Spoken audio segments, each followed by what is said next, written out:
When the Xbox Series X and PlayStation 5 came out, I got them both. But like an idiot, I lent the Xbox out. I figured, you know what, my friend could use this more than me at the moment, and when he gets back on his feet, I'll get the Xbox back.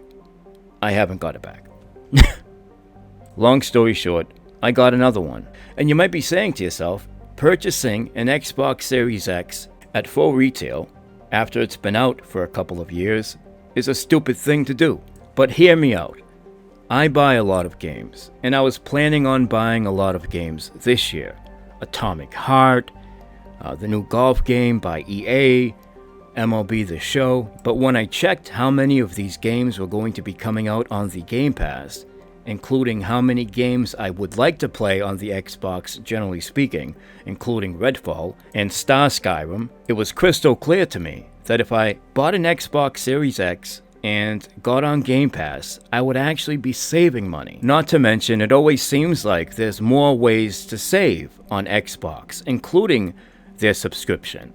It seems like I always have to wait until Black Friday to get a savings on PS Plus, for example. In contrast to Game Pass, where it seems like there's always a $1 Game Pass Ultimate promotion happening, or some sort of savings where you can buy a key on Aniba or CD's Key, getting a discount of gold, converting it to Game Pass Ultimate. I mean, there's so many different ways to save money on their subscription. Not to mention there's a ton of old games I would love to play upscale to 4K running at 60 frames per second, and I was hoping that Sony would offer a better solution by now. But like always, once they get a sizable lead, they take their foot off the gas. And so as a customer, when I see Sony doing a lot of complaining about the Call of Duty exclusivity deal and all this other stuff, it doesn't exactly inspire confidence in me. I'm still going to be keeping a PlayStation 5, but it's likely only going to get used when an exclusive comes out. But here's the deal. Game Pass isn't for everybody. It's not as appealing for people that like to own their games. Although we don't really own games nowadays anyways, in my opinion. These games, most of them always online. They can shut that shit down at any given time, as we have seen in the past. But let's be realistic.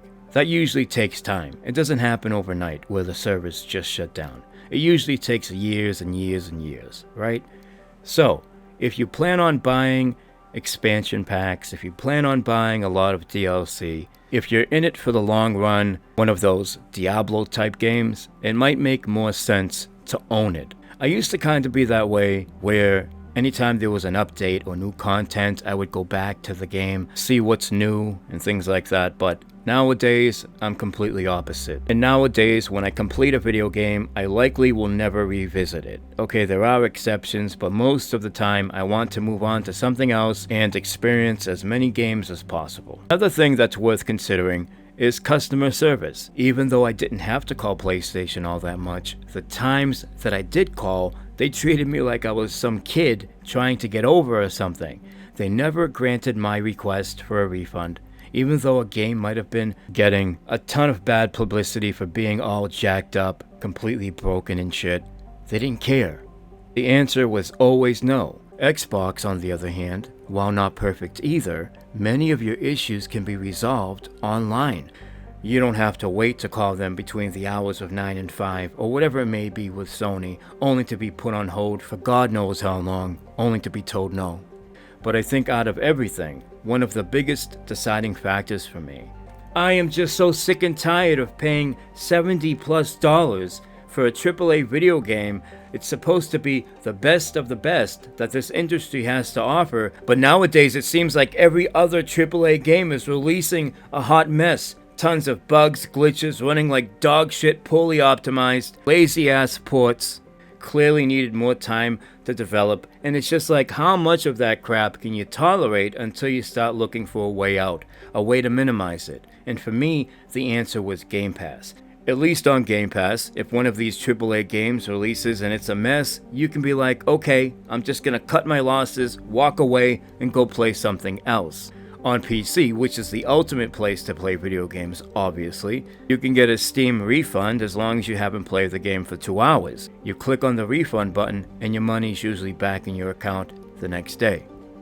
If it happens on PlayStation, you're fucked. And because of that, you should always try to buy physical games on PlayStation in my opinion, because at least you can recoup some of your losses by selling it on eBay or whatever. So there you go. That is my reasoning for buying another Xbox. Oh, and by the way, I might actually be doing something cool for a change. I have a box that should be coming soon that's going to be filled with all sorts of things that I had in my childhood. Baseball cards, old video games, Transformers. They're probably all beat up because I didn't take care of shit, but I thought it might be interesting to actually film it and share my findings with you. Anyways, I'll catch up with you guys later. Take it easy.